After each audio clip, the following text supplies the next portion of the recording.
I'd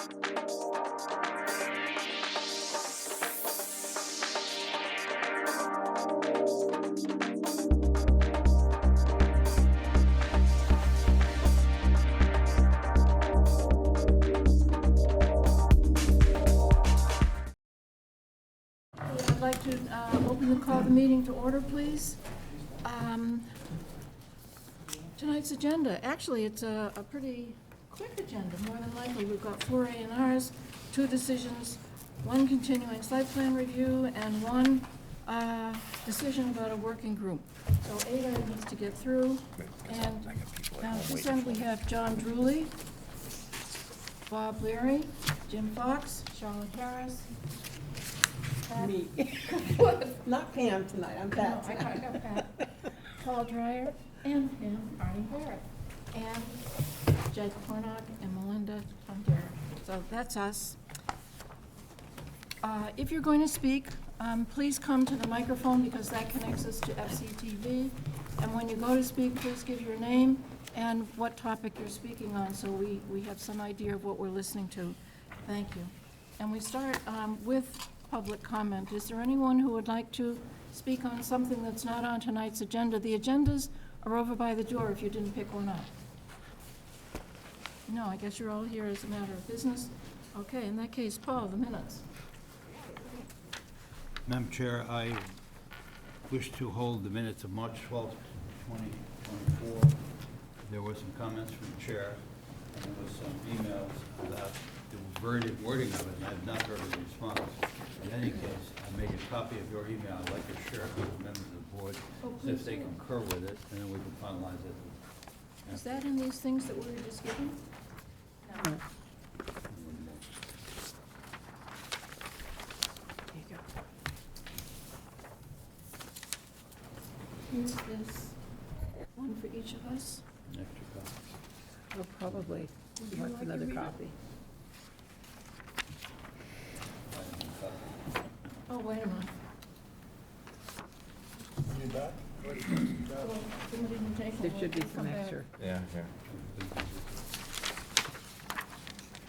You want to table it? Okay, we've all got one. It had to do with the discussion of short-term rental working group. Mm-hmm. Right, I asked to have added to the minutes that we requested the staff to provide a draft description of the working group charged to develop a bylaw restricting short-term rentals in residential districts to preserve the residential character of the district. And looking at the minutes, the revised minutes that were sent, I see, I did not see that, but what I do see is in our packets, we have the description that we requested, and that is, or will be a part of it. So not to worry. Thank you. Is there a motion to accept the minutes? So moved. All in favor? Aye. So moved. But this will be added to the minutes. Thank you. Okay, first on our agenda, the applicant is Joseph Costa IV. Plan of land to modify lots by conveying square footage from one lot to another to create 2 new lots at 218 and 222 Carrot Shop Road. Speaking for that. I'm Jake Fricky. I'm with Cape and Islands Engineering. As you indicated, this is a conveyance from the larger lot, which currently has an auto body shop, onto the smaller lot for the client's purposes. The frontage for both lots is along a public way. They both are retaining the same frontage that they have to begin with, and we're just conveying 8,116 square feet from the larger lot to the smaller lot. The larger lot is still complies with all of the current zoning regulations in that district. Okay, are there any comments from the public? Questions from the board? Jed, you want to speak to this? I would recommend endorsement. It looks as if it touches all the right bases and we're ready for it. Could we have a motion? I move that, excuse me, I move that the board endorse the plan as presented without regard to buildability or compliance with zoning. Second. All in favor? Aye. Aye. Well said, thank you. Thank you. Next, we have EDIC, Falmouth Economic Development Industrial Corporation Plan of Land to divide the existing lot into 2 new lots at 64 Technology Park Drive. Speaking for that, Good evening. My name is Jeff Nickerson. I'm an attorney here in town. I'm here on behalf of the EDIC.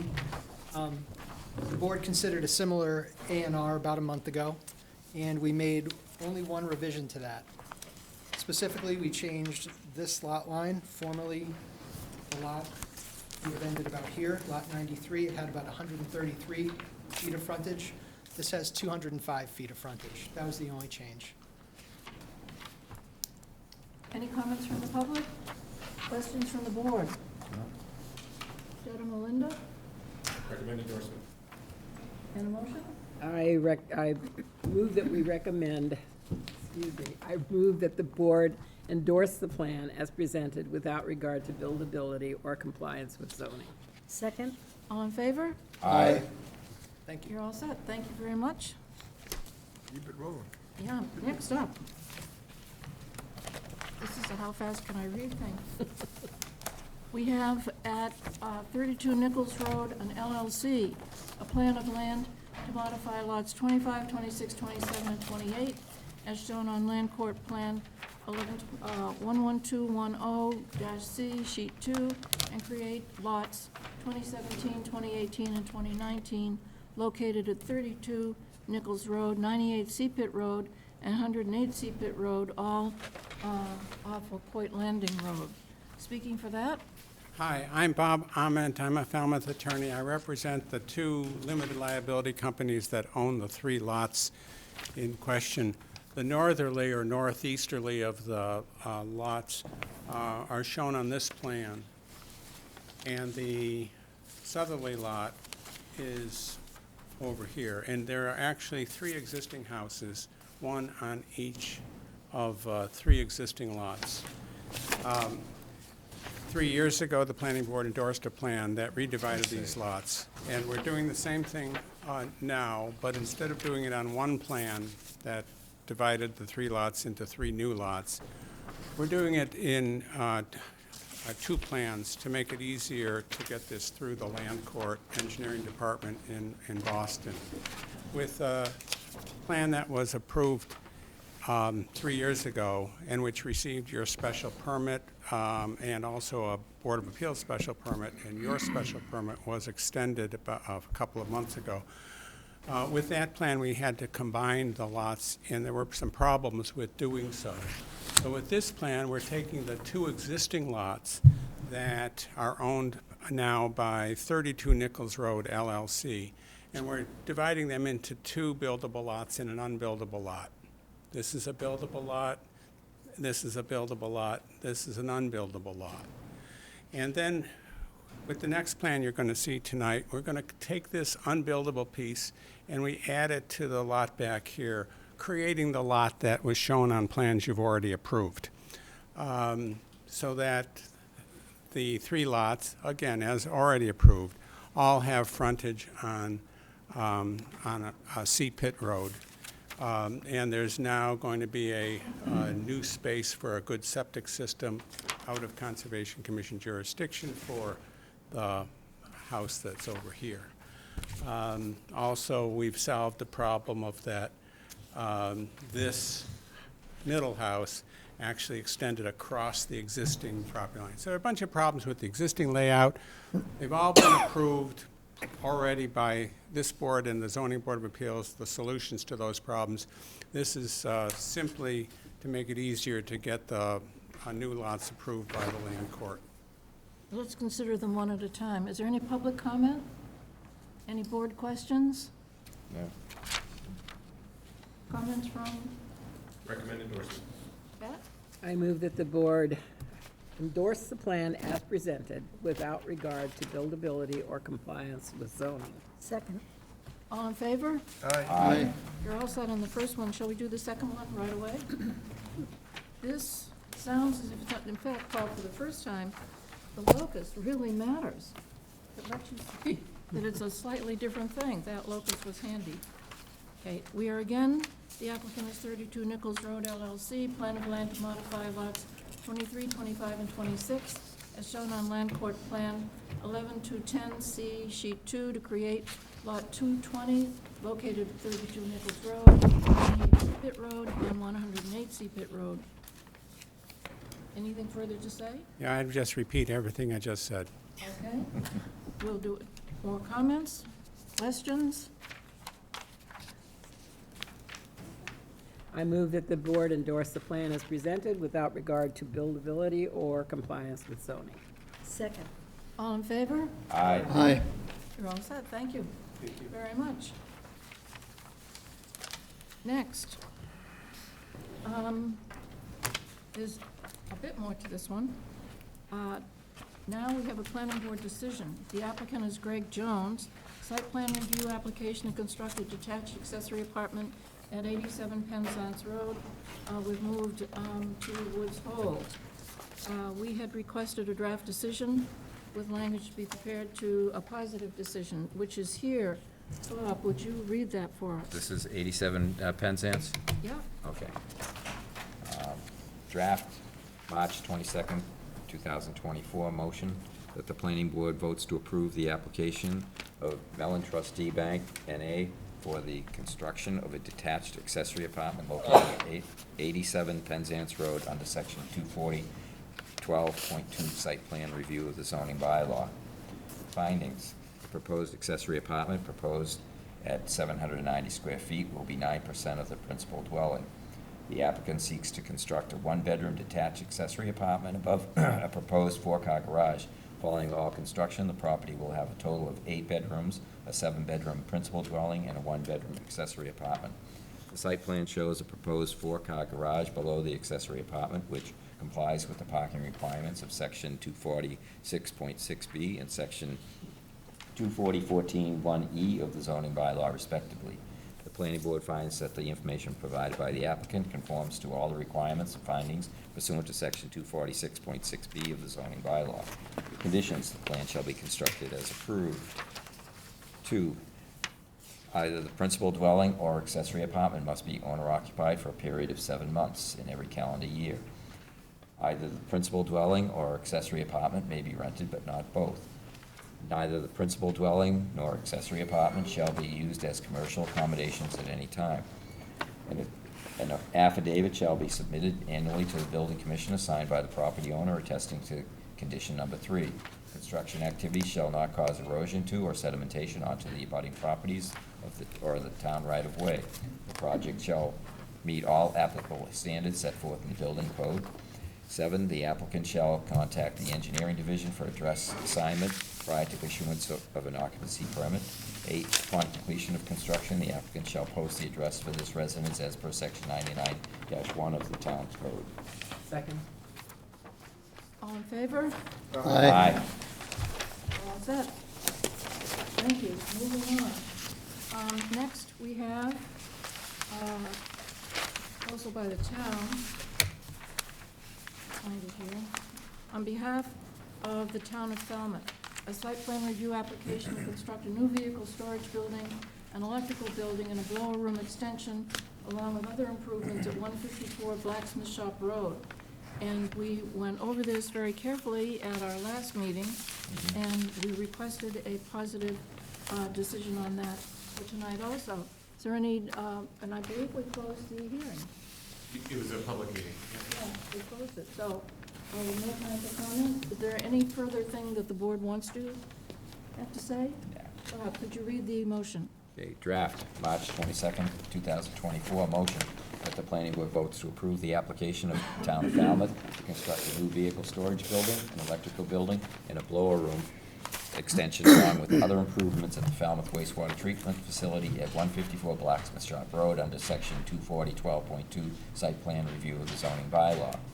Findings: the town of Falmouth is proposing to construct a new vehicle storage building, an electrical building, and a blower room extension along with other improvements, including the construction of a third sequencing batch reactor tank for wastewater treatment, adding 2 sludge tanks, replacing sludge thickening equipment, and replacing ultraviolet disinfection equipment at their wastewater treatment facility. The board has granted the applicant's waiver requests for the landscaping plan, lighting plan, and traffic analysis submittals pursuant to section 240-12.2B3 of the zoning bylaw. This site is permitted through the town's stormwater permit program under permit number 2023-02. The planning board finds that the information provided by the applicant conforms to all the requirements and findings pursuant to section 240-12.2 of the zoning bylaw. Conditions: the plan shall be constructed as approved. 2, construction activity shall not cause erosion or sedimentation onto the abutting properties or the town right-of-way. 3, the project shall meet all applicable standards set forth in the building code. Second. Any discussion? All in favor? Aye. Town has permission to make that improvement. Okay, we're moving on now to something that will require more discussion. Next up is the bank, the Chase Bank building that's proposed for Davis Straits, and we'll get that up on the screen. And speaking for that project would have...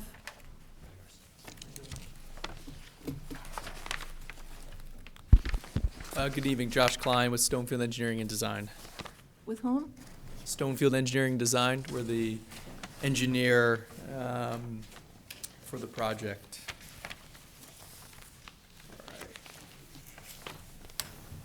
You have made considerable changes in it. Thank you very much. Yes, you made my intro for me. So no, we're excited to be back here again. Josh Klein, a partner with Stonefield Engineering and Design. This is, our third time in front of the board. Really probably our second, I think, more formal presentation. We've kind of resubmitted all the materials leading up to this meeting. We appreciate the board's time at the second meeting, which I think was an opportunity to get some feedback and help us build on the architecture to get to this point. So, we've really, I think moved. We're really happy to kind of see how this application has moved. There's been a lot of work going on in the background. Obviously architecture has been a big focus. Our office has been working closely with the property owner. We've been talking with DOT. We've been working with town staff, and we think we've come to a really good, place tonight to be able to hopefully move the project forward. I can start with really from a site perspective, really, not too many changes. We're really looking at some minor technical updates that have happened between the meetings. At this point, we've addressed the majority of the staff comments. I think the only remaining comments are some clarification with the engineering, which we have no issue kind of working with them. That the comments really seem more of like a modeling issue with the program we use. So, they're asking basically for us to model the chambers individually or manually. We're modeling them using a wizard that the program allows. It's all the same thing, but again, very minor stuff. We obviously will comply, and we have plenty of room to maintain the stormwater on site, kind of as shown. As we work our way, to the architectural side, which I'm seeing if that's in this package. Perfect. This is really where the focus of the changes have been over the last couple meetings. So I just have the color elevations up. So, I think this elevation was talked about a lot at the second meeting, and I think was the elevation that, hopefully we're getting comfortable with moving forward. Again, this is the elevation on the bottom. That's the elevation that's facing into the shopping center. One of the questions was, what is the future of the shopping center, right? What is going to happen across from us, behind us, over from us? Truthfully, we don't know, and that's really not the application here tonight. I think what I can say, at least working with Kimco, is I know they're dedicated to improving the shopping center. I mean, bringing in a Class A tenant like Chase Bank and having them invest in putting, a building like this on site is, I think, a step in the right direction. So, we can't say for certain, what the future holds. I don't think it's fair to, hold the Chase Bank, application, to what the future may be. But I know that, Kimco is dedicated to ensure that future improvements, are going to blend well with this building and kind of with the surrounding center. As we move down to the kind of the elevation, so this is the elevation at the bottom is the elevation facing Davis Straits. This is where kind of the crux of the changes coming from the last meeting to this meeting were made. So kind of the goal was to kind of create an anchor and a tower element along Davis Straits to give it more of a primary feel. So from a kind of functionality point, from both a floor plan as well as a security standpoint, the entrance along Davis Strait, does not make sense, from that aspect. But by introducing the tower, introducing the canopy, and kind of creating this this anchor along Davis Strait, it does give it a feel that it, is a primary facade and not just kind of a back of house. So we think that that tower element has done a really nice job doing that. And what's really nice is kind of as you work your way around the building, all those materials and elements are maintained. So I think, it really gives a nice sense of purpose, not only, again, at the driveway, which is a nice focus at shopping centers. They really want the viewpoint as you come up the main driveway to have a nice aesthetic. They also, what this provides is when you're in the shopping center, whether you're looking at the existing shopping center or looking at the Chase Bank, you have a primary facade. And then as you're working your way up and down Davis Straits, you kind of have that primary tower element as well. So that was kind of the main highlight that I wanted to touch on. So there were a couple kind of traffic or in kind of circulation questions from the last meeting. I went through the meeting minutes and I'm happy to kind of go through those, but I just wanted to kind of at least start with the more major change, which was the architectural, see if there's any questions and comments, and I'm happy to kind of pull up the site plan. Okay, I think I'm going to ask Pat to speak because she's found a way to encapsulate our position here. What we're really looking at you're doing here, and you've come a long way with these changes, is this building we're looking at as being the keystone for the follow-up of it. Whatever Kimco decides or whatever, so you're setting the tone by this building. That's why we're being a little easier maybe than we might be otherwise. So I want to congratulate you on encapsulating a lot of our comments here. The roof line change is great. I do have a question because what looks like brick, and I thought it was brick, turns out if you read down below, it's not brick. It's a dark gray clapboard. Which is it? Yeah, I It's think drawn so. like brick. It's colored like brick.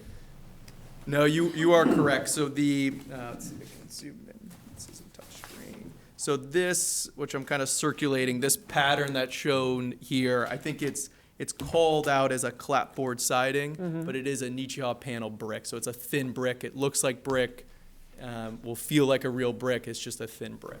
But it won't be, Okay. it'll be the reddish then. It won't Correct. be It will be the dark color you're gray as seeing. it says.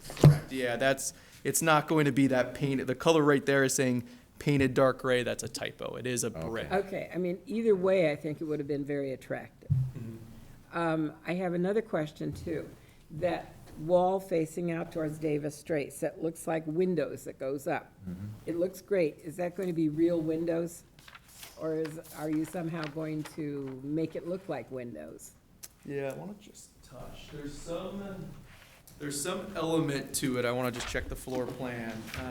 They are real windows. Whether they would be like a spandrel glass or have a kind of privacy film on them is a possibility, but they will be real windows. Okay. But I can definitely double check if you have another question. Well, the reason I'm asking is they're a different color from that which look to be real windows. And then you've got I don't recall, and I'm sorry, the right-hand corner that it looks like glass wrapping around, and you gave it a particular architectural name, I gather, that Chase uses. Correct. So the architectural feature on kind of the right-hand side of the screen, that is clear glass. Pulling up the site plan. So the windows along the at the tower element are real windows, but I believe there's a portion that is spandrel glass for a security standpoint. That's what I wondered, because it's a huge expanse of glass there. I think that pretty well covers my comment. Hey, other members of the board? I have a comment. I noticed on the drawing, there's it looks like an overhang on all four sides. Is that intended for architectural treatment, or intended to protect the weather? Or?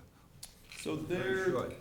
yeah, in certain areas, the overhang that's along the main entrance is to protect, people kind of using the building. The overhang that's over the ATM is purposeful in the sense that you always want an overhang at a drive-through window or an ATM to kind of protect people using the facilities. And then the kind of element above the Davis Strait side, that's probably more of an architectural feature. Because again, it's not an entrance, there's no door, but it kind of gives it a little bit more of that purpose or that anchor that I spoke to. The driving window looks rather short. The drive-in window, sorry, this canopy looks pretty short. If you look at the side elevation, it's very narrow. How far it sticks out of the building? Yeah. Yeah, you know, we typically are only looking for, you know, we don't want to overextend it. You know, what that provides, at least at the ATM especially, is there's enough of a, you know, an overhang there that if someone kind of leans in, it will protect them. People get pretty close to the ATM when you're using your cards and getting money. People tend to get a little bit closer. I realize sometimes the height is a problem, but Yeah. I Yeah, can't we go through ensure the CVS heights in my van. are proper to kind of prevent any type of issue. It's your own fault. thank you. Pam? Oh, I'm sorry, Jim. I appreciate the improvements, but I still can't find a way that I can vote to approve this in a vacuum of what the overall site is. This is less than 10% of the site, and it's a keystone piece in the middle. And to do it without having some idea what's going in the back, I think is a really big mistake for this board. Davis Straits have been something we've been working on for a long time.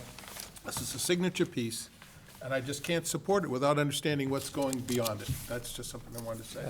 My only comment would be, I think it's you know, I totally understand, right? And, you know, from a urban planning perspective, again, I'm an engineer, but have worked on many projects across shopping centers, you know, 10, 20 times the size of the shopping center we're talking tonight, and one's many smaller. You know, I think it's unfair for, you know, a board to, you know, unfairly judge an application based on the what if or the future. You know, we can't sit here and pretend, you know, unfortunately, Kimco may make a decision, you know, we don't know how the market's gonna react. We don't know what the future holds. We can't, you know, as professionals in what I do, or in board members in the position that you're in, to, you know, not be able to fairly judge or act on an application because you don't know the what if of the future. I think it's a little bit unfair. I think, you know, what I would try to focus on and what I kind of think about is, you know, we are looking at all these different elements, how to make this project done safely, how to make it done aesthetically, how to meet the criteria that this board, you know, has to fulfill to be able to vote positive on the application. And we are meeting this. You know, the knowing what the future is not something a board judges an application on, or is something they use in their criteria to vote yes or no on an application. So I definitely understand. I think one of the things I would say when we start talking about planning and looking at the site plan is we did really look at from a functionality standpoint. So I'm just grabbing the overall plan. So there are a lot of restrictions that come with shopping centers. So, you know, this was, you know, when this project started, which was probably the negotiation started probably over 2 years ago. I think my involvement probably started 12 to 14, probably more, 15 months ago. You know, there are only certain places that you can develop on this site. There are restrictions based on easements, there are restrictions based on tenants. So this is really the area that had availability for an out parcel to be developed on the northern part of the site. And so, you know, what Kimco's looking at as the owner of this property is they want to ensure that their assets protected for the future. So, you know, they have approved the architecture that's being proposed tonight. They've approved the site layout. We've worked hand in hand with them for well over a year to ensure kind of the project that you're seeing tonight is not only what's best for, you know, our application, but it's what's best for their shopping center. You know, and as they continue, I mean, I hope that they continue to redevelop this shopping center. I hope they continue to expand. I hope they continue to invest in it. You know, but I do think what we want to look at tonight is, you know, we have a great application in front of us. We have a great way to provide a kind of a fresh rebuild of an out parcel area that's just a span of asphalt. I mean, we're actually now introducing landscape islands into a parking area that has no trees. It has really nothing. So, you know, this is, in my mind, hopefully a perfect step in that right direction. And I hope that Kimco takes, you know, all of the investment that Chase is making and all of the beautification that we're doing, and I hope they spread it to their center. I hope the shopping center owner that owns a Christmas tree shop does the same thing. They incorporate additional streetscape. I think we have to remember one of the really nice things about this project is, you know, today you have these drive aisles, even the adjacent property to the north, they have a drive aisle 10 feet off of the road with no street trees. We're removing that drive aisle, we're introducing landscaping, we're introducing street trees. So I think we're the that first step in the right direction, and I hope that Kimco continues to follow it, and I hope the adjacent properties do as well. Well, I appreciate your comments, but my vision's still the same. This is a 10% of a major site that's going to be with us forever. And I totally disagree that you should make a small little tail wag this giant dog. You're right on that, but there's all different kinds of plans where this site could be.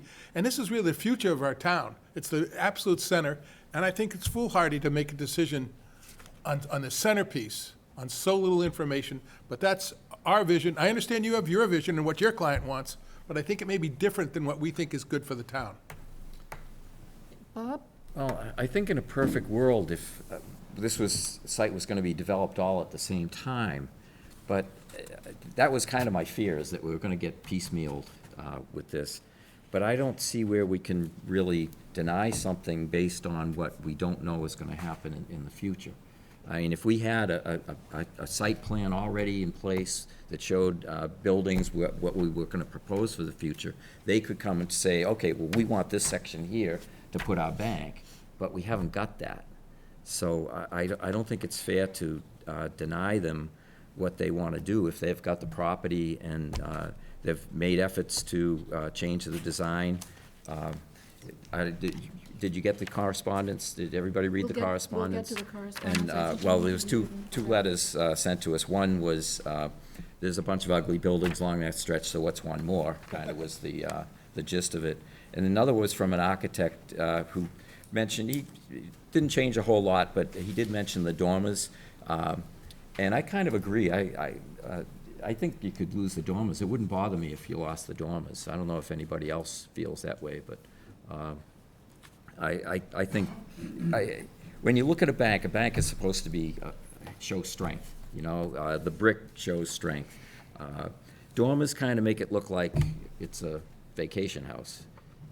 So for my money, it's going to have a nice metal roof, right? So standing seam. Is it going to be a standing seam roof?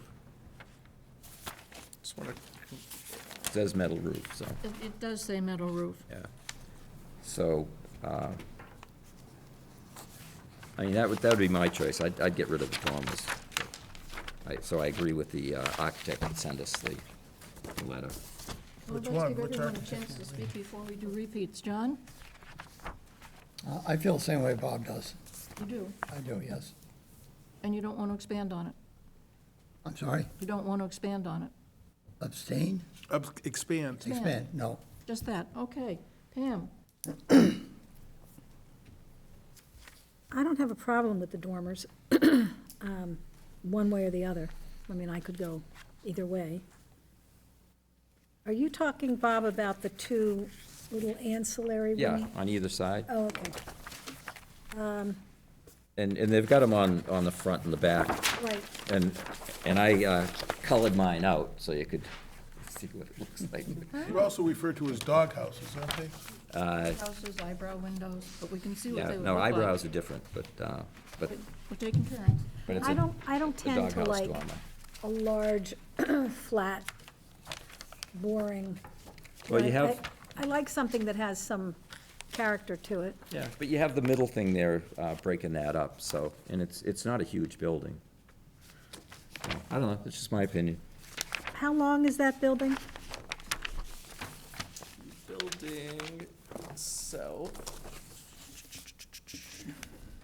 It's about the size of Starbucks turned sideways. Yeah, so it's not huge. Starbucks is pretty small. I mean, if you scale it with the dormer itself, the size of the window, it's really not that big. Save them a little money, too. It's approximately, kind of that main facade's about 77 feet. And were there rooms upstairs there that were gonna be used? No, there's nothing on the second floor. So they're faux dormers. So it really wouldn't matter to you guys whether you got light in through there or not? Correct. Yeah, from a lighting or an interior perspective, it wouldn't change anything. You know, I know in the past, there's a balance. I think, architecture is always tough because it can be looked at different ways and it's always evolving and changing. And I know I haven't seen the letters that were actually one of the people that I believe she sent a letter. She called me, and it was an interesting conversation, just talking about how architecture is evolving, especially in this area. But it comes down to a preference. I do think when you're incorporating a lot of the elements that Chase is here, and where you have similar elements in dormers and adjacent properties, it might tie in nicely.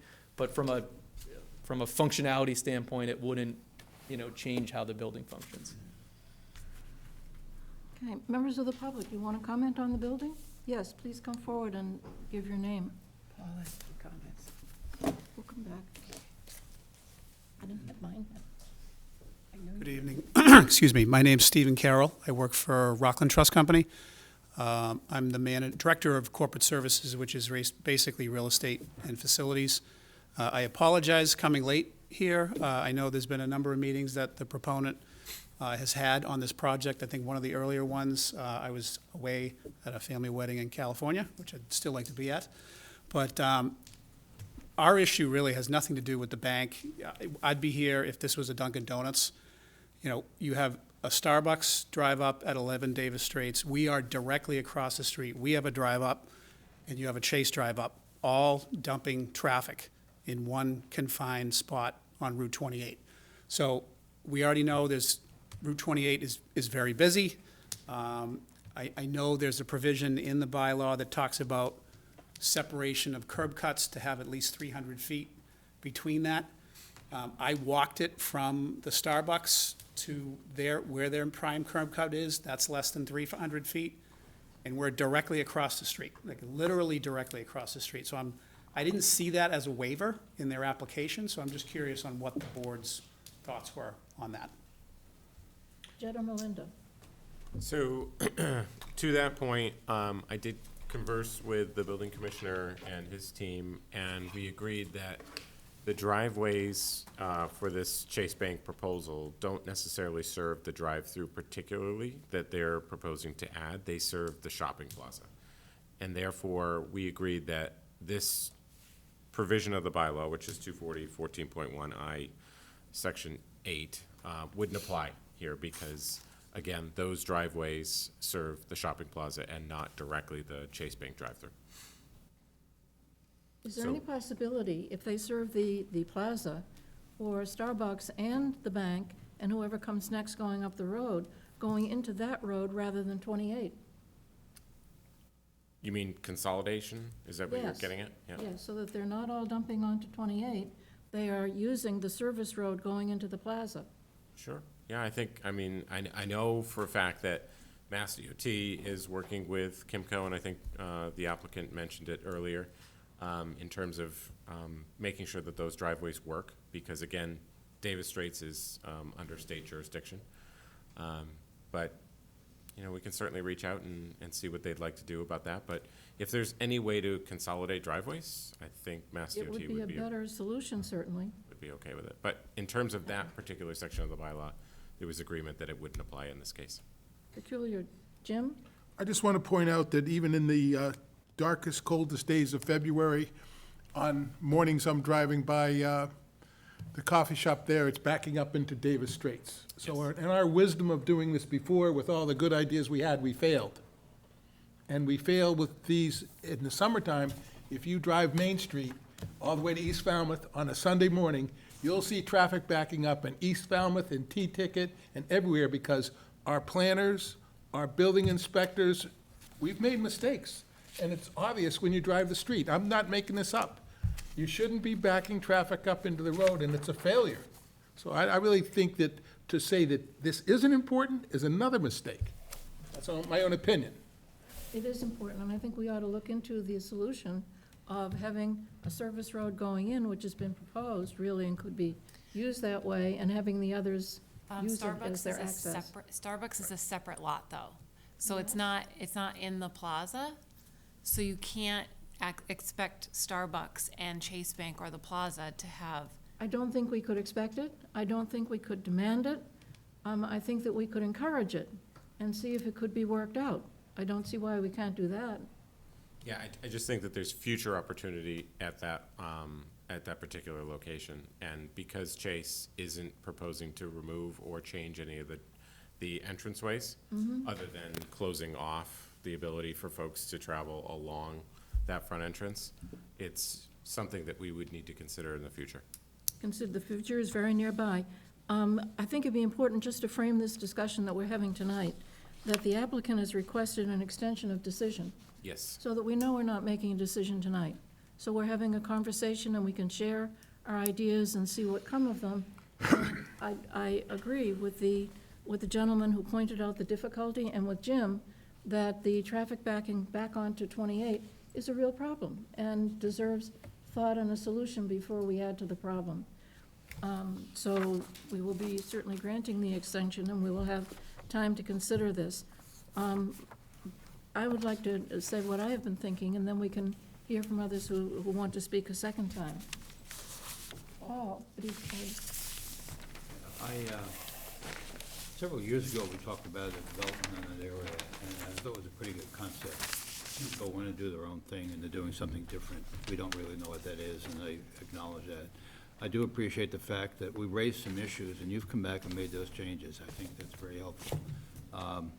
My major concern, I've mentioned, is to make sure that the entrance to the bank is on the north side of the property to stay away from all these backups. But the bank is not going to back up people like Starbucks does. And that's a very different issue, and I don't think we should hold up this project for what Kimco may not do, or the impacts of another developer. Through the chair, just could I add a couple things? Again, we always appreciate the feedback, public and board. Just a few things to add. I think, great to see some involvement, across the street and some neighbors. I mean, again, I just want to be very clear, and, we understand our office works with Starbucks, we work with Chipotle, Chick-fil-A, a lot of the big, queuing contenders. For example, when we do Starbucks now, they aim for about 16 queuing spaces, so what we have to kind of remember, I think, with this application, and it's important, is this is not a coffee shop. Mass DOT has standards that require coffee shops to have minimum queue lengths because of all the issues they've experienced over the years with Dunkin' Donuts and Starbucks, which I even see as I drive down here on various roads. But this is an ATM. It's a very low use queuing. When we talk queuing, it's not a coffee shop, it's not a fast food restaurant. We've counted these. Our office, I personally have been on to sites and reviewed them. We've not only worked with Chase, we've done ATMs for Bank of America, Capital One, TD, and others, and really, you're not seeing a queue. I mean, I even a lot of times write down when I'm working with other engineers who are doing presentations, I tell them, don't use the word queue, because at most you might see 0 to 1 cars. When we've done counts in the peak hours, maybe you have 2 to 3. So that's really why we aim for 3 when we design these sites. And then I think it's come up a few times. I think it was brought up regarding the property owner across the street, is one of the big reasons we closed down. So, today there's this kind of cut through that runs from this driveway. Actually, let me zoom in a little bit closer. Our site is located in this area here. So there's a driveway here, and there's kind of this main driveway there. So today there's this kind of cut through that's really close to Davis Strait that doesn't allow for queuing. So this can create congestion when you have these kind of cut through lanes really close to the road. So one of the, we think really big improvement measures as part of this project is the elimination, again, you can see on the survey, zooming out a little bit, sorry. That's that cut through lane right here being eliminated. So as you move to the site plan, that area is now all grass. So there's a vehicle can't pull into this driveway and immediately make that left. Now you have an area where now vehicles can actually queue all the way back in the driveway. So it will benefit the center by closing that access lane that cuts through. Chase's driveways, the 2 main driveways coming off of the kind of the main entrance are all the way into the internal of the shopping center. One of the other nice things we've done, which is an improvement to shopping centers in general, you actually see a lot of towns starting to do it in areas where you have a really busy state highway they start to look at the streets beyond it and create kind of additional connections, because you're trying to kind of increase capacity of an area. So there wasn't a connection through here before. So what this now allows is it allows cars to kind of be able to move through the shopping center more freely, and kind of eliminates some congestion points in the shopping center. So that was another kind of improvement, but kind of opening up this aisle here. So a car now doesn't have to circle kind of all the way around. It kind of creates a little bit more accessibility. And then again, what we've done is today, if you were to use this driveway, you could make a right in and you could make an immediate 180, and there was that drive aisle that cut across the front. We've actually pushed the entrance to Chase back. So now it's sitting back here, versus if you look on the other side here, you have a drive aisle really close. So, I just wanted it to be known that, we definitely didn't design this site in a vacuum. We worked with Kimco for a very long time. Our office, we are not only, site civil, we're a full service traffic engineering firm. We looked at circulation patterns. We looked at, how we could benefit this site, and then kind of create opportunities. Again, I think speaking to Mr. Fox's point, making some of these improvements now that we hope lead to even better improvements in the future if Kimco so wishes to do so, or adjacent properties as well. Okay.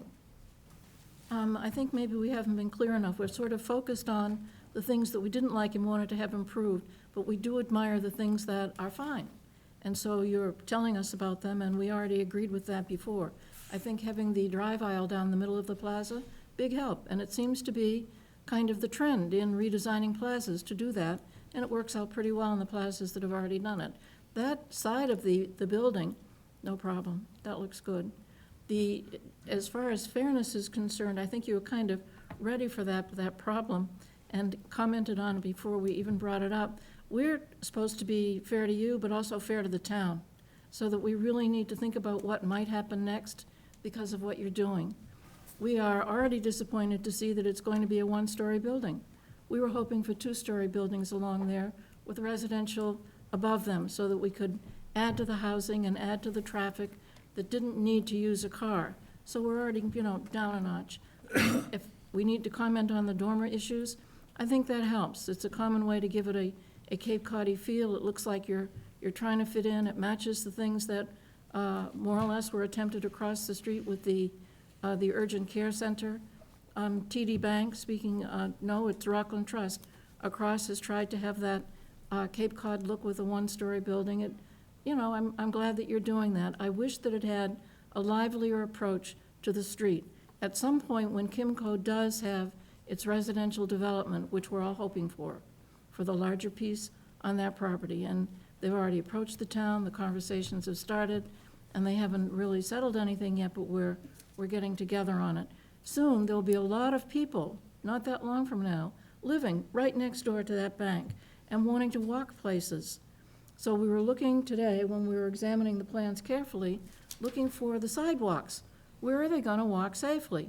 And what I could read on your plan, and it's a busy plan, is it's an asphalt sidewalk with what looks like a stone curb against 28A. Is that right? Davis Straits. No, that's not correct. So we aren't proposing any changes to the sidewalk along Davis Straits. So on-site, all sidewalks are proposed as concrete. Everything will be ADA compliant. We've added detectable warning strips. We're adding a crosswalk today so that you can kind of cross to continue to the shopping center where the sidewalk exists. We're adding an ADA compliant path to the existing sidewalk along the main entrance, which connects to Davis Strait. We're eliminating the driveway along Davis Straits, so now this is a safer connection from Davis Straits to the internal of the shopping center. Where is the driveway on your side of the road along Davis Straits? Where is the sidewalk? There's a sidewalk, an existing sidewalk that runs up along here, continues along these parking spaces, and then we are reconstructing to provide a crosswalk with ADA compliant ramps that continues and it connects to the existing sidewalk. Yeah, I could find those. Where's the one on Davis Straits? So we're not constructing anything along Davis Straits. We're not proposing anything along Davis Straits. But there's an existing one. Correct. Can you just point that out? Yeah, there's an existing sidewalk. It connects right here and then it runs along the curb line. Right, and it's asphalt. Correct. And from that sidewalk, there is no way, as the street develops, there's no way to get into the building without walking around what would appear to be the back. Well, so you would walk up the existing sidewalk, and we provide a new ADA compliant path that leads right to the main entrance. It came up at the last meeting, and the question, the person representing the project was asked, well, said to us, well, are you asking for a door in the front of the building? And the answer came from somewhere here, no.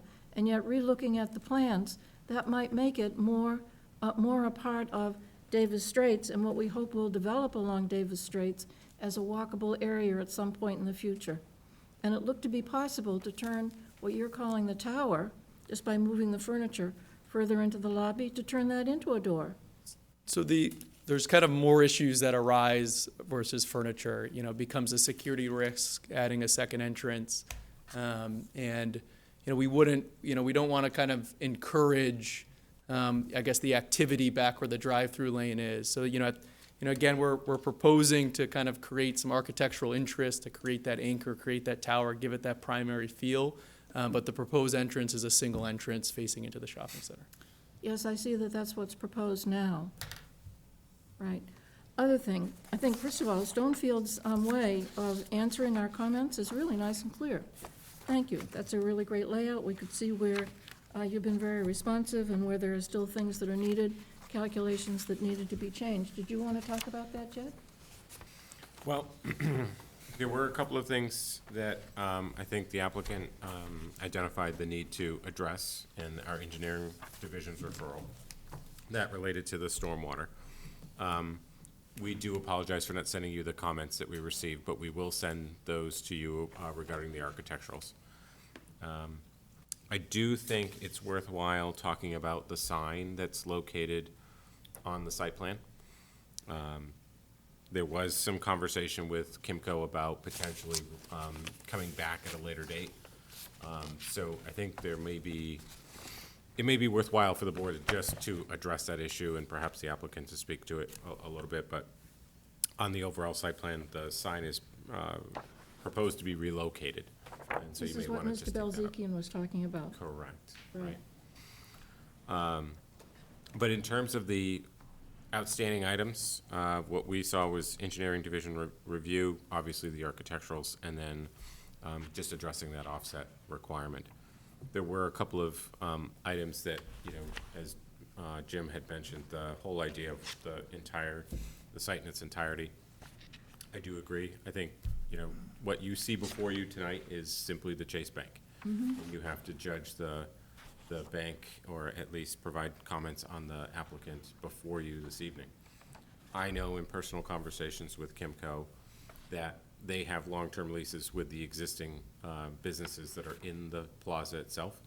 And my understanding is that there's not going to be changes in the near future with any of those, because those are under contract.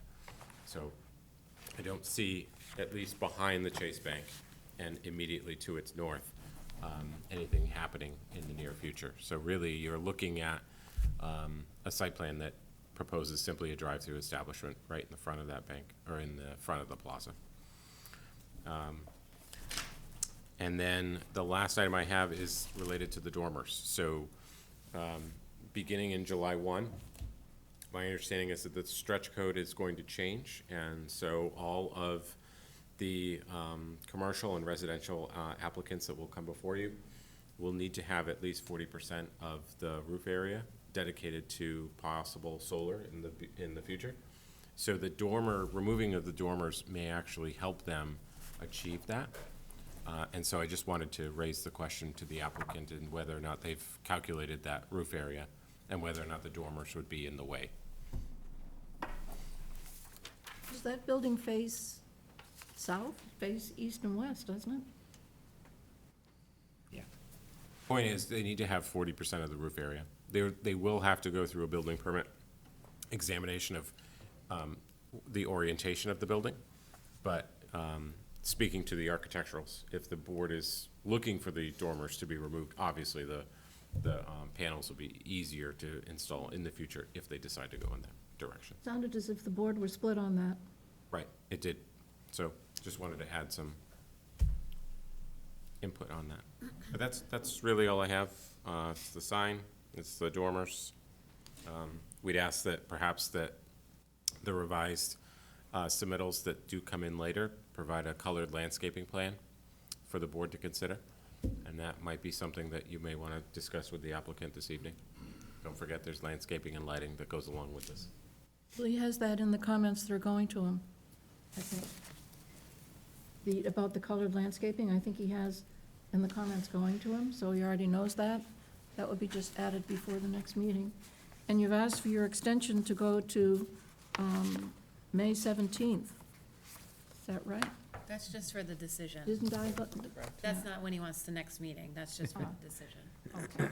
I think, Chase is, looking to move forward. We'd love to be able to start the improvement. So, it doesn't sound like tonight we'll be able to close the hearing. I think the goal, we would like to be able to move forward. We'd hate to continue to see this, push out. Well, our next meeting is, on which date? Be April 8th. Only we won't be meeting here. It's a town meeting night. Correct. So we would suggest that you have your next meeting with full applicants at April 23rd. So it would be April 23rd that you would be coming back? Has the board in the past, I don't know if it's something you've done, do you ever draft decisions, kind of in advance? Just given that's, it's over a month away, is that something that, have you closed the hearing and then kind of moved forward on a decision the same night? It does, seems like, again, I think some of the items even just touched on, in the grand scheme of this application where we've been are pretty minor, and even the comments left are pretty minor. That would be my only, I guess, request if possible. I mean, again, to kind of help, see an application be able to move forward. Well, it's a fair request, and we are close, I guess. We don't usually ask for a draft motion until we have arrived at a consensus of some sort, but we could prepare for that considering it's so far away, and just be sure of all the conditions. Right. We're always prepared for that. Yeah. So if you would like us to do that, we could certainly do that, but What's the obviously- feeling of the board? Because we haven't really come to a conclusion. Yeah, I would suggest that before they leave this evening, that there's a list of homework assignments, if you will, items that you would like them to address, so that when they do come back on the 23rd, if those are addressed and you're comfortable, you have a draft decision in hand that you can, if you're ready, approve it that evening. Okay, there were some things in the comments that have been given to them, or will Correct. be given to you, that need to be cleared up.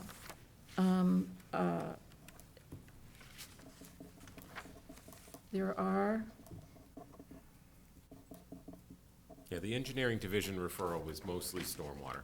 right, there's that, but the landscaping and the way that it's presented, Right. is the decision about the roofing, whether or not there'll be dormers.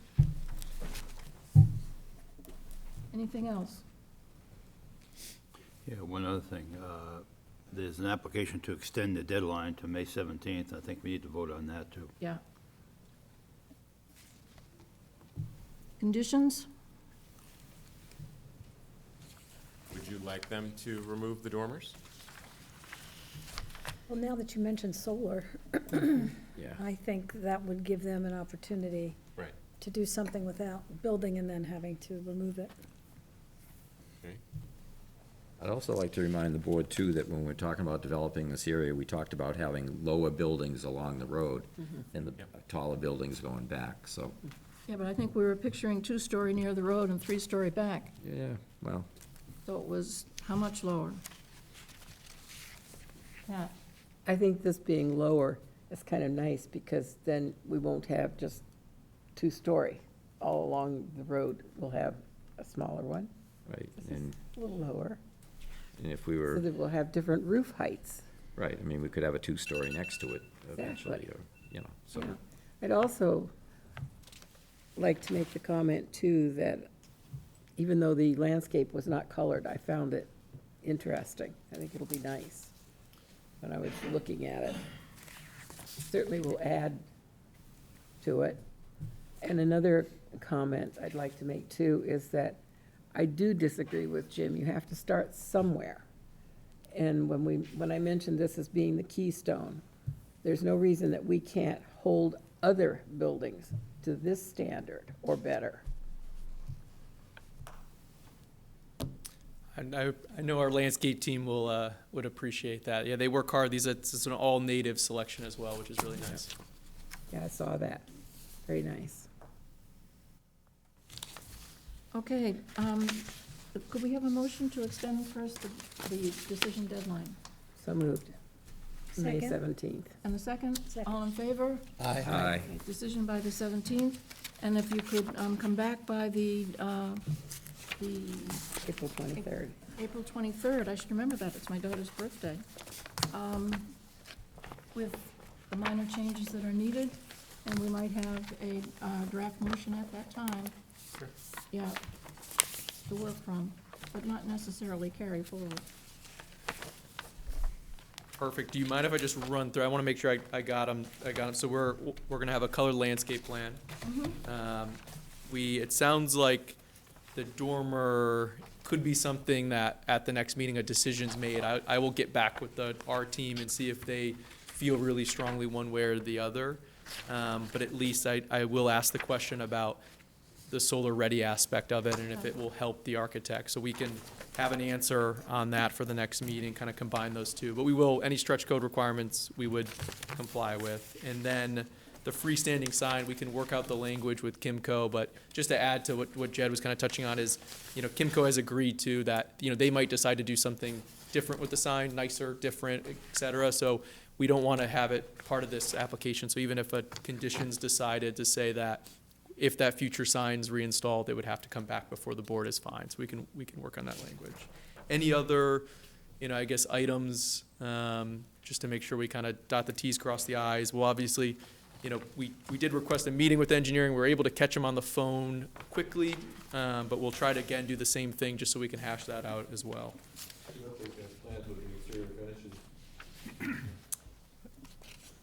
Yes, yeah, the one item I did want to add, which it'll show, is that the roof, the canopies are metal, the roof is proposed as shingle. So it's an asphalt shingle, and I'll make sure that's clear, on the plan. Oh, that's very unclear. Correct. Yeah. Yeah, I did. I reached out to our team just to clarify that. Okay. Well, we really appreciate it. We're getting there. Hopefully that wasn't my timer saying, I'm done for the night. But thank you. We'll see you guys in about a month. Okay, and we appreciate how responsive you've been. It's been good. Right? Thank That's you. good to hear. You have to come down from Salem? So I do live in Salem, but we do a lot of work. We just finished up 2 projects in Orleans, and so I'm down here quite a lot. I'm used to it. It's a nice drive. Long commute. The timing's is the real issue. But it's nice. Well, thank you. Have a nice night. Thank you. Thank you. You too, drive carefully. Okay, our next piece of business here is a planning board discussion. And we have to do a confirmatory. Oh, first we have the confirmatory vote on the housing plan. That's right. Yeah. Thank you, Pat. The good news is that Kim and I were before the the select board last night, and the select board unanimously approved the draft, or the final housing production plan, as amended. So what does that mean? Well, there were 2 items in the plan that we had to amend because our consultants caught them. There was a map that needed to be updated, so it was the residential types, residential use by type. So it was one of the maps in the plan that was just showing an error, so they updated that. They also noticed that we missed a public comment, and one of those comments was simply that, the person wasn't interested in entertaining any zoning changes until the housing project up on 375 Sandwich Road was completed. But we wanted to make note of the fact that 2 of those items were addressed. We caught them. We amended the plan. We want to come back to the board tonight, articulate that, and then ask for your final vote of approval. In addition to that, we did notice that the motion that was made at your last meeting didn't necessarily say we vote to approve. And so we would recommend that you say those words so We that vote it's to nice and approve as clear. amended. Correct. Hey, Pat? What did we vote that we didn't approve it? It was a vote to advance to the select board. So Right. semantics, but we want to just make it 100% clear. So I propose, I move that the planning board vote to approve the final housing production plan as amended. Second. All in favor? Aye. Aye. I saw you, as I was telling you this morning, saw you on TV. I thought you made a really good presentation. Thank you. And Kim. And the select board was really pleased with it. It's a good plan. And the best part about the plan is it collects together a lot of data about the town. It does. Right, so it's now like sort of a good thing to keep on your desk as a dictionary of Falmouth. Well, the Just nice thing- where are we now? The nice thing about all that work is all the grants that we apply for in the future, we can reference a lot of that data, a lot of the work that went into the housing production plan, and a lot of the new planning efforts that we will be looking to finish will then have the value of all of that data analysis. So Right. it's terrific. It is, it's a really, Quite a really foundation. useful document. Yeah. Each one of the plans contributes something, but that one's the particularly rich one. So, that's been Who did confirmed. more work, you or Mrs. Fish? Always Mrs. Fish. Yeah, right. Yeah. Yeah. She's terrific. We're lucky to have her. Yeah, we are. Okay, on the planning board discussion, first we're gonna do the thing that we started last week, and that Doug is here about, our short-term rental working group.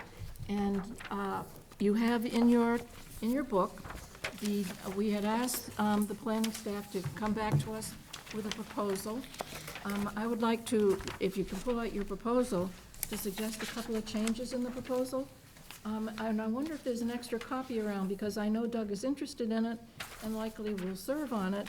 If you could take a look also, and Mr. Zine might be interested as long as he's here.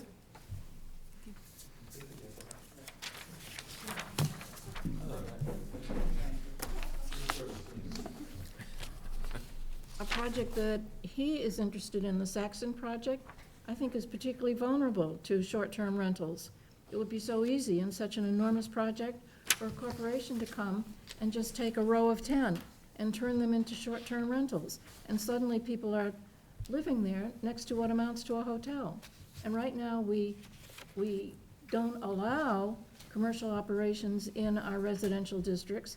Our zoning says that we don't, but we do not abide by it. We do not have any provisions for it. We don't describe it, and we haven't really staffed to enforce that. So a lot is needed. And here's, Melissa is going to be our staff person mostly, but Jed, I'm sure, is going to keep a watchful eye. And this is what they've come up with. And if you take a look, first, we have the goals, and I would like you to consider adding, on the first goal, maintain the existing quality of life in our residential neighborhoods. I wonder if we could change that language to maintain the existing character and quality of life in our residential districts. And the reason I'm asking that is I've been following recent court cases coming out of land court and coming from the islands on short-term rentals, where it's a real hot issue. And as much as we can use the land court language, the stronger our own rules about it will be, so that we know that they've been tested through the courts, that's as far as it can go, and they use the language residential districts, and they use the word character. So I just wanted to be sure we get that in that, but those certainly would be our goals. Does anyone else propose any kind of change to those goals?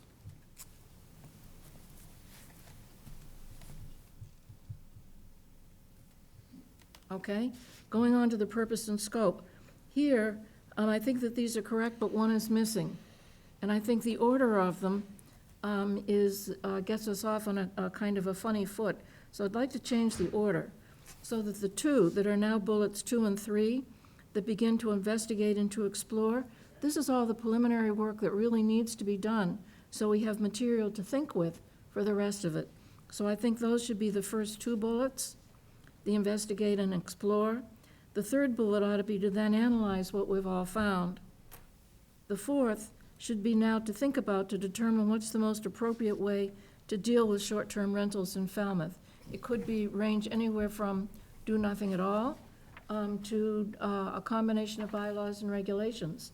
So we don't know until we really dig into it how it's going to go. So that determination, but then to add a fifth purpose is to develop a draft bylaw concerning short-term rentals in Falmouth for planning board consideration, so that we would wind up with a product that we hope would go to, at some point, on to the select board and to town meeting. Doug? Hi, Doug Brown, Select Board. I would recommend that that's good language to add, but also to say bylaw or zoning change, Great. because that way get more flexible. Could be both. Right. And/or. Any other suggestions there of what our result should be? And on the back of it, under reporting, I've added want to propose adding a timeline, a deadline for remember we talked about aiming for next year's April town meeting. I think that we need to include it. And I don't know whether it's better to have it Judd here or Melinda under the purpose, or to put it under reporting. Can I add something to that, too? Under you're recognizing. No, go ahead. Under purpose and scope, I've come across a rental policy that exists in town for 4 years. What is it? Sipawis Highland does have a rental policy that basically prohibits short-term rentals. Oh, And a it's lot part of of the their homeowners commitment. associations do. And here's a copy of this document I got from one of the members there, and I think it's relevant to what you're trying to do with this committee. Let's give it to Melinda, because she is chief in charge of building up our archive. And I've got Basically, it plenty of things that prohibits I've short-term found. rentals or Airbnb-type rentals, If we just stop. if you read it. Paul, is there an extra one there? If I could, a lot of condo developments have covenants like that, too. Right, and homeowners associations all over town, and there are quite a lot of them. Is an extra one, did we run out? No, to read it. We will be collecting this information. Doug, But, excuse me, I think the evaluation of any existing policy should be part of that scope of work, where there is a policy in town in one of the communities. okay, What if there's a community that specifically does allow them short-term rentals? Does that supersede what we're trying to do here? I don't think it's relevant at all what homeowners associations have or don't have. Yeah. I think we're going the wrong direction there. Well- We're here to create our own situations here. Maybe the wording is something you want to look at, but because a homeowners association or condominium association isn't in favor of short-term rentals, doesn't mean that that's what we should look at. Because what if there's associations that specifically do allow short-term rentals? I think people are going to be on all sides of it. I sent you the article from the Vineyard Gazette, and I wonder if you had a chance to look at the Yeah. comments below it. I did see that. Comments were really enlightening, and there are people who depend on this income. I mean, there are people on all sides of this issue. That's why it's going to be, require a lot of public input as we go along. And legal input, Yes. legal. Well, yes, we'll get to the composition of the board shortly. I'm not suggesting we copy that particular policy. All I'm saying, you should be aware of a policy that exists in town in one of the communities. And whether it's relevant or not, that committee has to decide that. But I think it's worth looking at that, and there may be others that I'm not aware of. Well, I think we should take information from all sides. Why would we exclude any information? So I would suggest a fifth item under the scope to look at any existing policies that may be affected. Wouldn't that be, if we're investigating how other communities, Yeah. Cape Cod towns regulating and within Falmouth, to In add, Falmouth. just to add to that, because we've already got our research thing here. Do you feel that covers it? Sorry? You feel that covers it? Okay, I think you should look at it, that's all. I'm not saying we adopt it or copy it. right. I know it's very hard for us to do, but I think we should begin with something approaching an open mind. Okay, members, who is going to serve on this? At our last meeting, oh, you're laughing at that. No, No. I was not laughing at that. He's laughing because I was telling him what to do. Oh. Okay. We doubted our capacity for It's trouble no open-mindedness. matter what I do. Fair enough. Continue. At our last meeting, at least 3 of us were interested in being on this, and we came to no conclusion on that, handed it to the staff to bring back a proposal. The proposal is 1 each, planning board member, select board member, real estate person, town council, and Jed told me before the meeting, Mara, I don't think I know her last name. O'Keefe. O'Keefe, thank you, has agreed to be that person and to come to at least 1 meeting a month on it. If we're meeting twice a month, she would be there at least once. The building commissioner or his designee has also agreed on more or less the same way.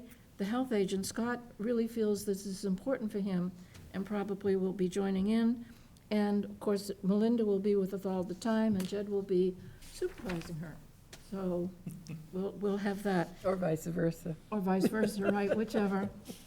But something else happened. We were asking before the meeting, would it be appropriate to ask Bob Ament to be our real estate person? He is a real estate lawyer. He may not be an agent, but he certainly knows real estate in town. And he has agreed he would be willing to serve, if that's okay with you. Jim? Well, I really thought it was important, you know, not all you folks have been in the same financial situations. I find myself, I had to survive on rentals. I had no income, I had lost my job, and I had to use rental income from 2 houses that I had. I was caught by surprise, and it would have destroyed my family if I didn't have the ability to rent them out. So I'm really concerned that the people that have bought, I mean, when we sell houses, many, many times, people they're buying it and say, you know what, I'm gonna rent it for the first couple of years.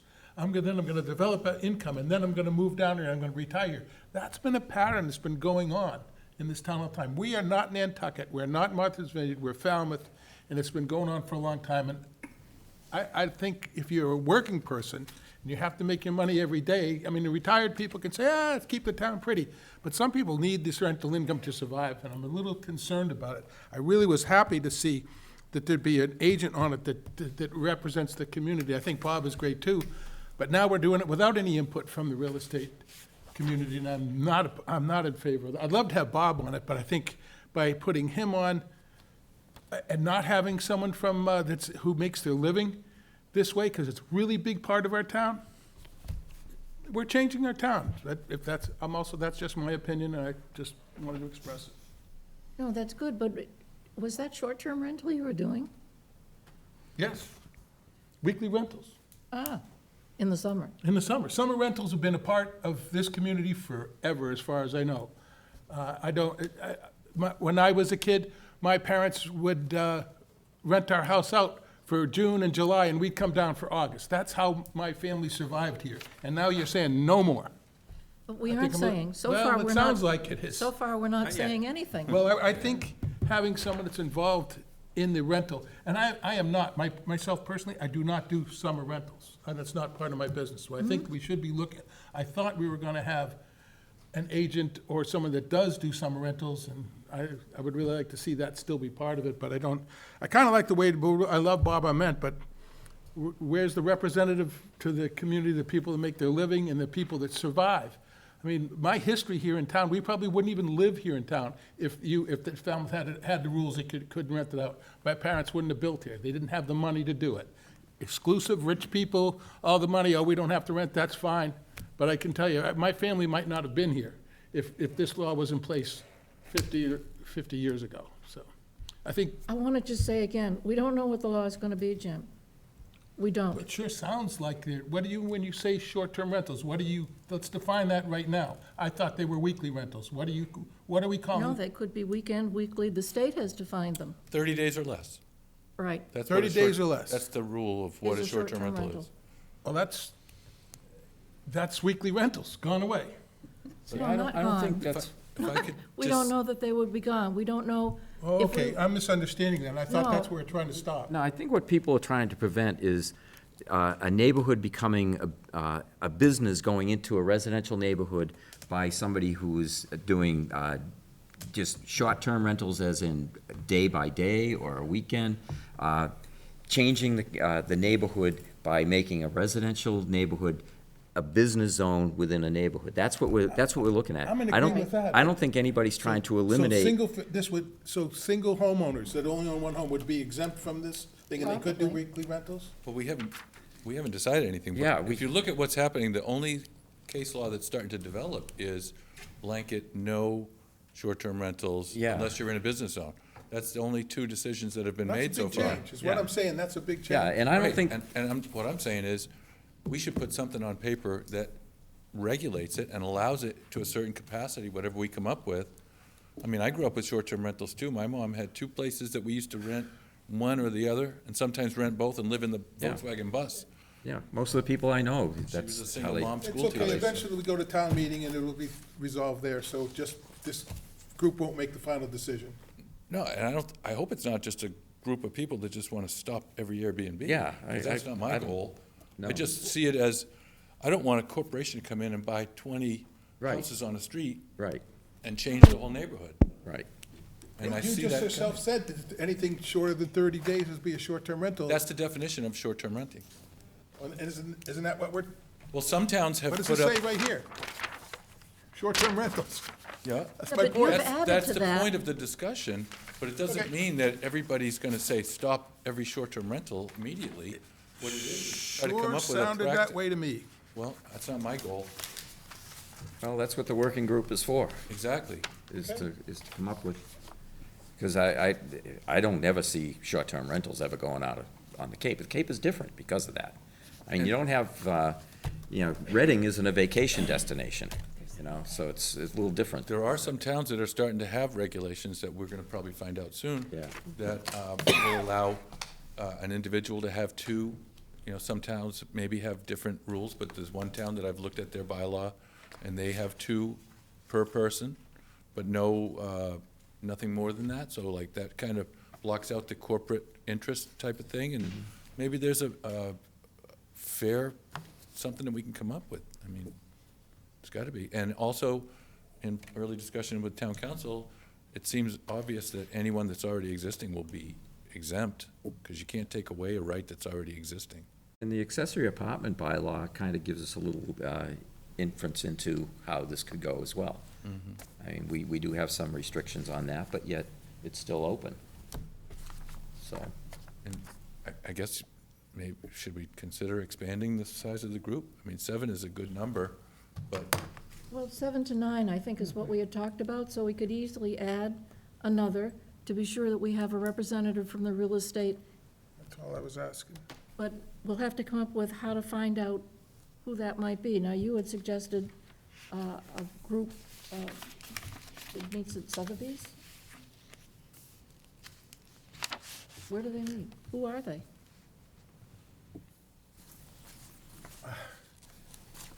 Right now, for the last couple of months, the MLS group meets in my office at the art gallery. well, you could just, Sotheby's. we were gonna advertise it, and you're We gonna meet advertise tomorrow. who's you're looking for. So any interested Realtor, and you guys can talk amongst Have yourselves. anyone contacted the board? Any realtors contacted the board? No, because no No decision's been made. No realtors. Not that I know of. They haven't identified themselves as a realtor. Sure one will come forward. I thought they had. And I think Doug is right, we should advertise it so it's open and they can come forward, considering there's not one organization in town that is the obvious choice. Well, to advertise the whole group, even though much of it is already filled, but just to say that this is what we're looking for. Right. Unless somebody volunteers to come forward. I've had 2 people contact me, but it's not my job to. Right. I told them to go to the town planner, and I thought they did. There was Jim Schlock, who is Compass. He represents a huge organization, with some of the most, probably more brokers, and then there was another woman, I'm slipping on her name right now, but there are people that make their living doing this that have expressed an interest. I don't, but I think that somebody that does should be on the board. We did receive an email asking to be added to the working group. I responded to that person asking if they were interested in which working group, and I just never got a response. So I just wanted to be very clear, and the person didn't identify themselves as a realtor. So it's a work in progress, but. Okay. Yeah. How would we put this out there so that we do get people who are interested and we've been fair about it? I meet with 30 people tomorrow morning, they're all real estate brokers. We'll tell them we're trying to come up with a Yeah, way to. I'm gonna give this to them and say, John? I just have a question. Right now, if you have a short-term rental, you register. If you're doing an Airbnb or whatever the term might be, is You that have to correct? register Yeah, with the you- state. Well, you're also supposed to register at the health department. Okay. I understand that a lot of people don't realize that. And does the town collect a fee? No, I don't think so. But the state, you have to have a Department of Revenue ID number, and you can't get on, for instance, Airbnb. I know you cannot get on unless you have your state Department of Revenue number, so that they can pull the taxes out. So what does registering with the town do for it?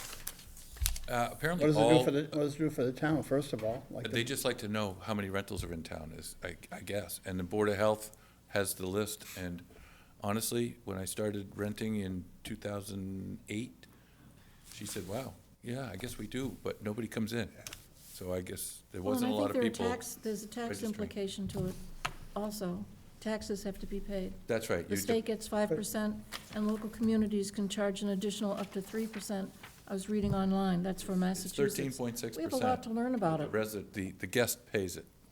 Could the staff check, see with, maybe the assessor's office, if we collect any fees from the, Yeah, no, that will be part of the process. and if there is? you All can of that investigation, Report to us? data gathering. I don't know how the process works, so. I recall.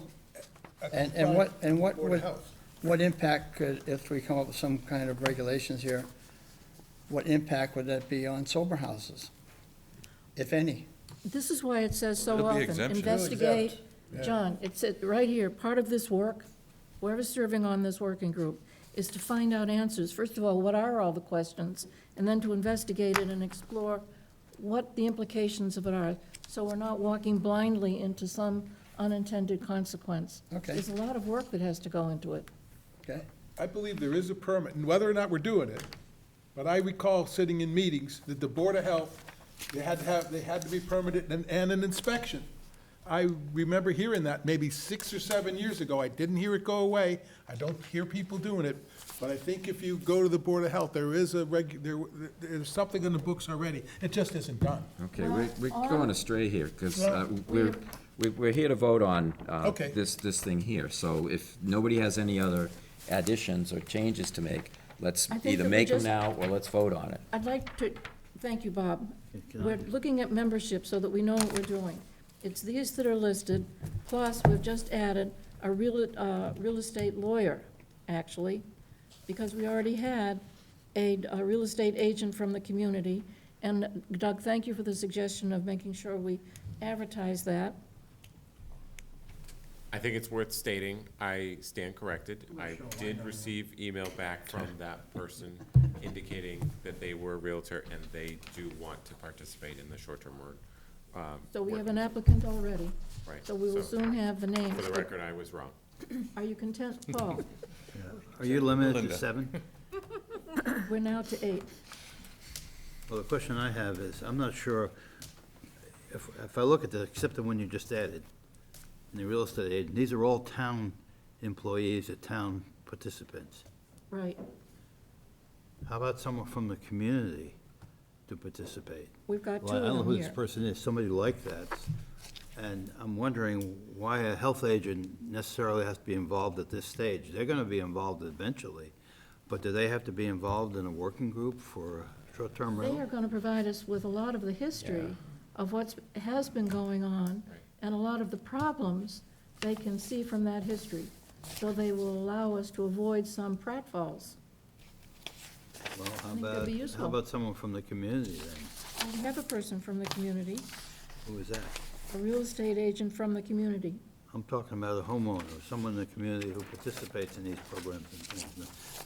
Jim's talking about a real estate agent, how important it is to rental to certain real estate agents, and I can accept that. But there are a lot of other people out there who participate in it, maybe have Airbnbs or maybe have other issues that could be represented as well. I They're think gonna you be make a public good point. posted Yeah. meetings, so people can come and Yeah, comment. people can come to the meetings and they can, Well, they can come to the meetings. We will have to hold public hearings. There'll be no lack of opportunities to have input, to be heard. But the I working think group's that- got to put something together first, so that's, Yeah, we need something to act on. But I think that Paul makes a good point, and that would make 9. Then we have an uneven number in case we have to vote for anything. Anybody opposed to adding a homeowner? Good, okay. Next area, policies. This is about having the public meetings. We have to be sure that we take minutes, that we've made arrangements for that, that the meetings are held, they're going to be held here. And we may ask many other members of agencies here or individuals to come and give us information and not just rely on the people who turn up because they want to come to a public hearing. So we can invite people, and on reporting, we have to, the members who are coming from either our board or the select board will have to report back to their own boards. We'll have to keep in touch with one another, and this is where we would add that we are aiming to bring a recommendation to town meeting a year from this April.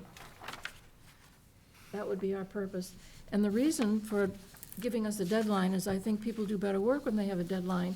But aside from that, if we're going to be building big projects here in town, I think they are such an open invitation to corporations to come in and buy up a bunch of units all at once. And I think that's a dangerous situation for our town. Very. Yeah, then you really have a big business in a residential area. And we are trying to avoid that. And the land court findings, in hearing these cases, the land court findings come out absolutely prohibiting businesses in residential areas, residential districts. So they're on that side of things now. It's, at what point does it turn into a business? And then you go, well, how big a business?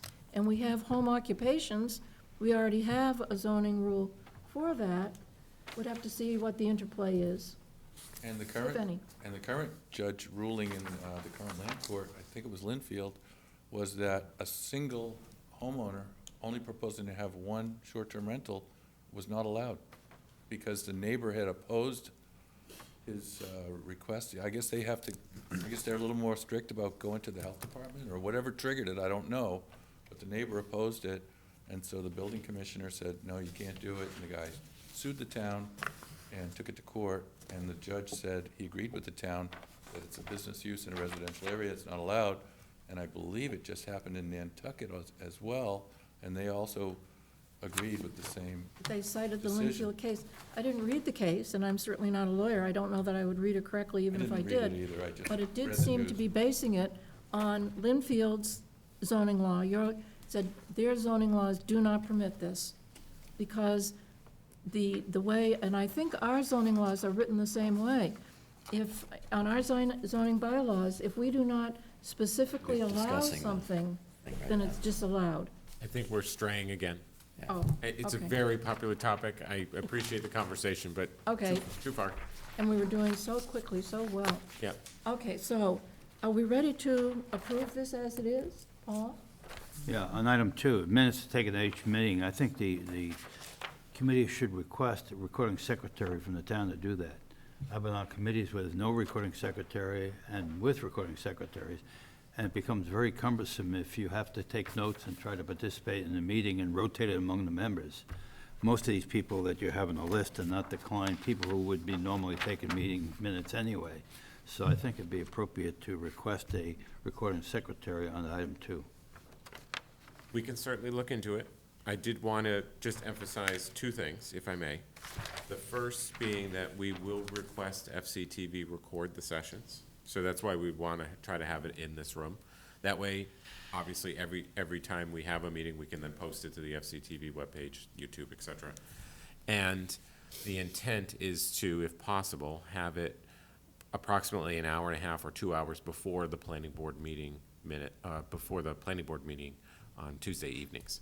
So obviously you meet twice a month.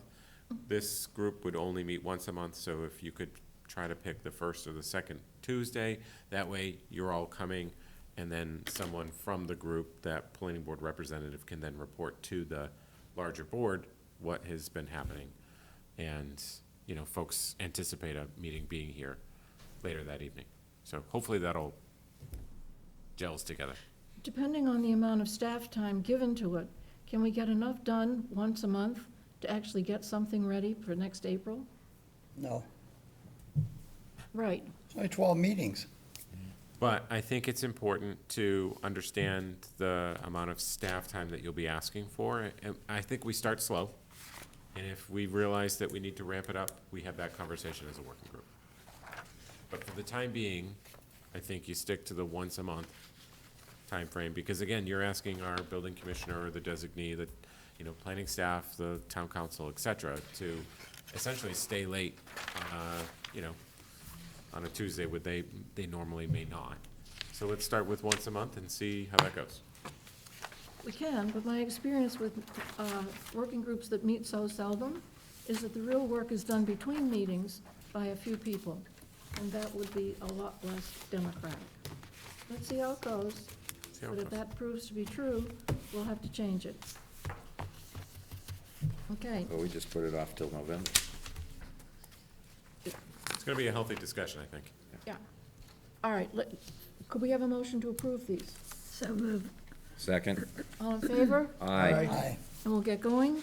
And the first meeting of this will be in April? Yes, In April. yes, So that would be the 23rd also? yes, I would recommend the 23rd. Okay, April 23rd.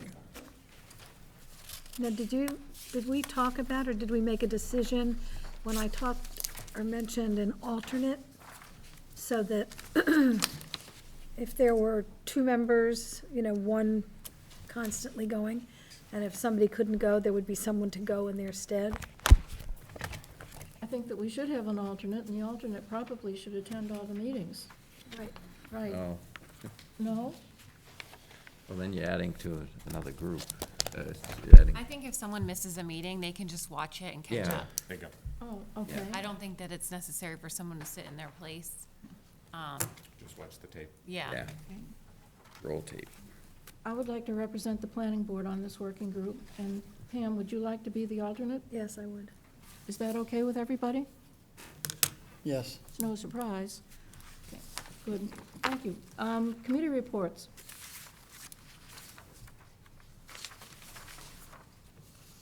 Paul? Not at this time. No, I do have some, but not at this time. not at this time. Planning department report. Town meeting is coming up. I sent along our precinct meeting schedule, so it may be, well, it would definitely be helpful for me to go through that with everyone to figure out who's gonna go to what precinct meeting and represent your zoning articles. I'm gonna try to attend them all, but as you can see on the schedule, I can't be in two places at once. Why not? I can try. I'll do my best. There is an hour between them, so I might be able to, you know, get to both, but, I was our, joking. I know. Our first precinct meeting is this Thursday, so I plan to attend that, but perhaps Charlotte, if you'd like to. I can attend all of them except the one for my precinct is 5, so I'll go to 5, and I guess you'll be at 1 and 2. 5 and 1 and 2? Well, they're the ones that meet the same day, the same night. Yep. I can do, oh, I see, so I can take 1 and 2, you'll take 5?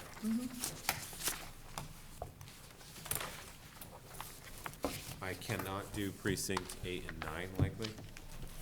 That may be a challenge for me. I can do, Okay.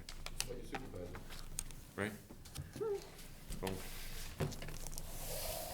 cute. Any other planning board members anxious to go to these? You said you do 8 and 9? Yeah, you, I'll do 8 and 9 with you. I Oh, okay. just don't like doing them by myself. okay, we'll go together. Okay. Great. I am. Are you going to 2? The only one I am not going to is 8 and 9. Okay, well, I can go to 2 as well, because I have to go anyway. Oh, okay, good. 1 and 2 are the same place, right?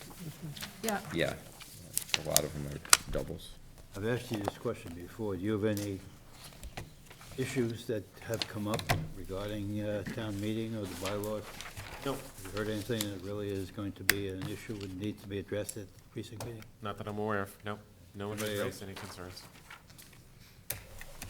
We're saying 5 o'clock on the 23rd for the work group? Yes. but you must be in 2. Well, actually, You can in 1 and 2, but you don't, yeah. 30 is probably best.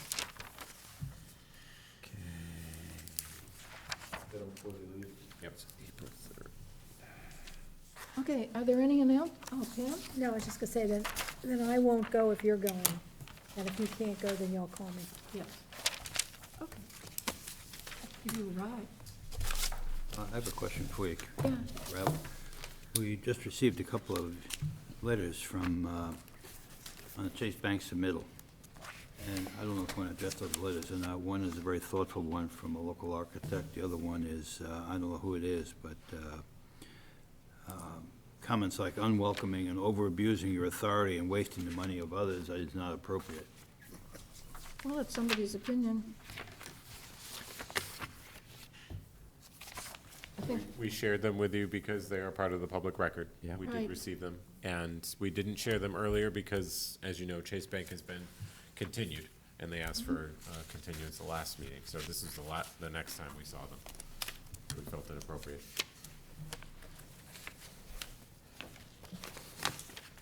and we didn't get them until just before the meeting, so I haven't even really read them. Yep. Okay, are there any announcements? Any future agenda items? Jim? Yes. I really think that we need to put some structure into our design review and site plans on commercial property. And I think we need some help. I think we all really try to do it, and everyone has an opinion about different roof lines and different things. But I think we should take advantage of, and Jed knows the law, but, you know, when we do a site plan for a new development, and we bring in a peer review, we send out another engineer, and we get to hear another opinion on it. I think we should have a set of drawings that's automatic, including colored elevations, landscaping, everything, so everyone comes with the same package. And if the board wants to, have a peer review architect come in and give a different opinion or review of what they're doing, so that we can get, so that we're not making, none of us here are qualified architects, and we don't even know the names of some of the roof lines or everything. Right. We know what we like, but we did not quite enough. I think it's important enough for our town that we actually require a peer review. What's the code? 53G. That's We have the Mass ability to do it. I checked with Jed before, that if we would, and this is gonna be an agenda item, I'm not asking for a vote tonight. I'd like to have a discussion Yeah. on this with the whole, other architects, our think it'd whole be board, great. Yeah. and then come up with the plan, because I'd feel much better having more than one architect.